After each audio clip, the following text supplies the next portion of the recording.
ចាជំរាបសួរដល់បងប្អូនកំពុងទស្សនាប្រជាពលរដ្ឋខ្មែរក្នុងស្រុកកៅស្រុកខ្ញុំបានជួបបងហើយក៏បានមានបទសភាមួយបងប្រុសជាច្រើនអំពីបច្ចេកទេសនៃការចិញ្ចឹមសត្វក្រូចចាហើយនឹងទីផ្សារលក់ផ្សេងៗប៉ុន្តែអ្វីដែលយើងចង់បញ្ជាក់បន្ថែមខ្ញុំចង់ឲ្យបងប្អូនដឹងថាបងប្អូនណាដែលនៅភ្នំពេញអាចកំងទិញពីបងប្រុសបានពួកបងប្រុសទទួលក្នុងការភ្ញាក់កូនទទួលក្នុងការ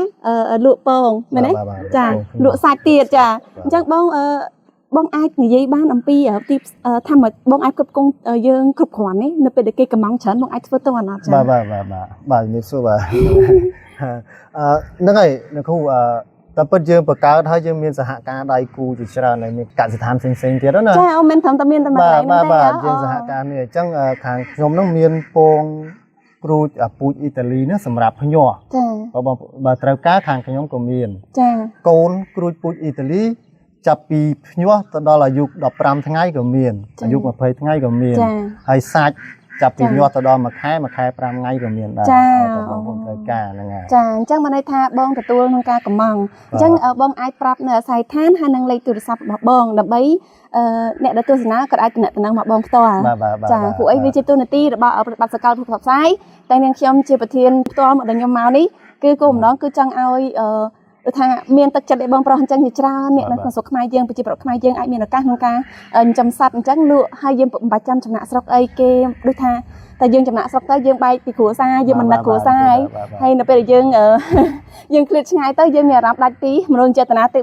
ដីវាទៅជាបញ្ហាអញ្ចឹងបងពលករឬគាត់ត្រឡប់មកខ្មែរវិញគាត់អាចមានដើមទុនតិចតួចដូចបងប្រុសអញ្ចឹងយើងអាចបង្កើតជាកន្លែងចិញ្ចឹមសត្វក្រូចឬក៏អីវ៉ៃដែលបងគាត់ថាបាយចែកម្លេចមិញហ្នឹងមន់ក៏បានដែរតែមន់ពិបាកជាងក្រូចមែនទេតាអញ្ចឹងអ្វីដែលយើង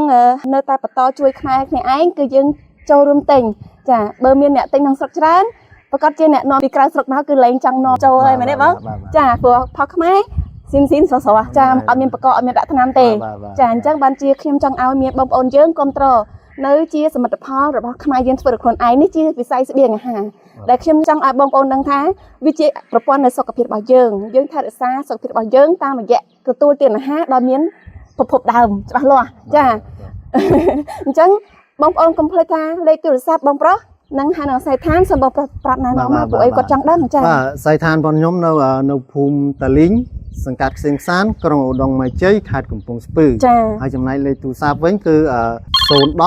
62 93 92 017 69 65ប្រើ Telegram ទាំងអស់បាទប្រើ Telegram អញ្ចឹងកំងកដាលយប់អីបានទេបាទកដាលយប់ចាអរគុណមែនតើបងប្អូនទាំងគ្នាហើយខ្ញុំក៏អរគុណដល់បងប្រុសដែលបានចូលរួមសហការហើយក៏សូមឲ្យបងឯងលើកទឹកចិត្តដល់បងប្រុសជាមេគ្រួសារផ្សេងទៀតឲ្យគាត់ធ្វើគំរូតាមបងលើកទឹកចិត្តតិចទៅបងនិយាយទៅខ្មែរយើងដូចគ្នាបាទហ្នឹងហើយខ្ញុំជាចុងក្រោយនេះដែរខ្ញុំក៏សូមលើកទឹកចិត្តឲ្យបងខាងបុរសដែលដំណាក់ស្រុកទៅឆ្ងាយអីហ្នឹងយើងងាកមកមើលវិស័យកសិកម្មនៅខាងស្រុកយើងព្រោះឥឡូវនេះយើងក៏ខ្មែរយើងជួយទ្រាំទ្រខាងវិស័យកសិកម្មរបស់ក្នុងស្រុកយើងមែនតើអញ្ចឹងគឺដូចជាខ្ញុំចិញ្ចឹមតែឯងក៏តម្រូវការអត់គ្រប់ដែរស្រុកយើងក៏មិនគ្រប់ដែរអញ្ចឹងចង់ឲ្យបងប្អូនទាំងអស់គ្នាហ្នឹង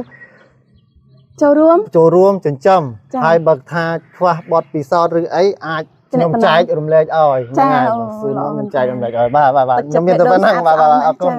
ណច្រើនបងចាសូមអញ្ចឹងអត់បន្លាយពេលយូរទេសូមមកបងប្អូនគ្នាចំណាំកន្លែងទីតាំងស័យដ្ឋានហើយនឹងចំណាំលេខទូរស័ព្ទដើម្បីតំណែងបងប្រុសផ្ទាល់តាម Telegram ទាំងអស់ដែលមានពីរលេខរបស់គាត់រៀបរាប់មិញនេះចានៅលើអេក្រង់តែម្ដងចាចាបងតោះយើងអត់គ្នាជម្រាបលាបងប្អូនយើងចាទំនាក់ទំនងផ្សព្វផ្សាយពាណិជ្ជកម្មផលិតផលខ្មែរកសិផលខ្មែរគ្រប់ប្រភេទតាមរយៈលេខទូរស័ព្ទ086 92 89 98និងតាមរយៈលេខទូរស័ព្ទមួយខ្សែទៀត061 96 96 12សូមបញ្ជាក់ថារាល់ការទទួលពាណិជ្ជកម្មផ្សព្វផ្សាយទាំងនេះស្ថាប័នយើងខ្ញុំមិនគិតថ្លៃសេវានោះទេ